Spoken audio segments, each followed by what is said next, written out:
হান্নান ভাই কি করতে আসছিলেন এখানে, কি জন্য? কি দেখা করলেন? কি এখন আপনারা ইয়ে থেকে কি হয়েছিল আপনাদের প্রাথমিক কি ফাইন্ডিং কি হয়েছে আসলে, কি কারণে আপনি আসলেন এবং কি পেলেন, আলোচনায় কি আসলে হয়েছে সেই এইখানে বিভিন্ন বাইরের বিভিন্ন গোষ্ঠী জড়িত আছে। আমরা যেটা দেখছি মানে আমাদের এই কিছু মানুষগুলাকে ব্যবহার করার চেষ্টা করতেছে।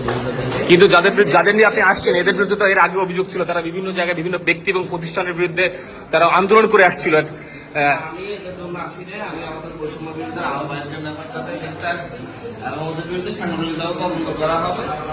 আর যাদের বিরুদ্ধে কথা বলছেন যে যারা বিভিন্ন ধরনের আন্দোলন করছে ওদের বিরুদ্ধে রাষ্ট্রীয়ভাবে অ্যাকশন নেওয়া হবে। আমরা আমাদের কিন্তু আপনি তো এদেরকে ছায় নিতে আসছেন, এই যাদের বিরুদ্ধে এখানে থানায় ধরে নিয়ে আসছিল আপনি তো তাদেরকে আসলে ব্যবহৃত হয়েছে, এদেরকে যারা ব্যবহার করছে তাদের বিরুদ্ধে 5 তারিখের পর থেকে এরা বিভিন্ন ব্যক্তি এবং প্রতিষ্ঠানের বিরুদ্ধে মানে আন্দোলন সংগ্রাম করে আসছিল এবং এটা নিয়ে আমি একটা সার্চসাইট মানে অনুসন্ধানী রিপোর্ট করেছি, আপনি দেখেছেন কিনা জানি না।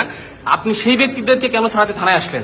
আপনি তো তুহিন সহ ইয়েস ওরাও ছিল, ওই ছেলেটা সহ ওদেরকে অ্যারেস্ট করার কথা আমরা বলছি। তুহিনের সাথে এরা তো তুহিনেরা সব একসাথে। আপনি কি এদেরকে লিড দিচ্ছিলেন কিনা পিছন থেকে?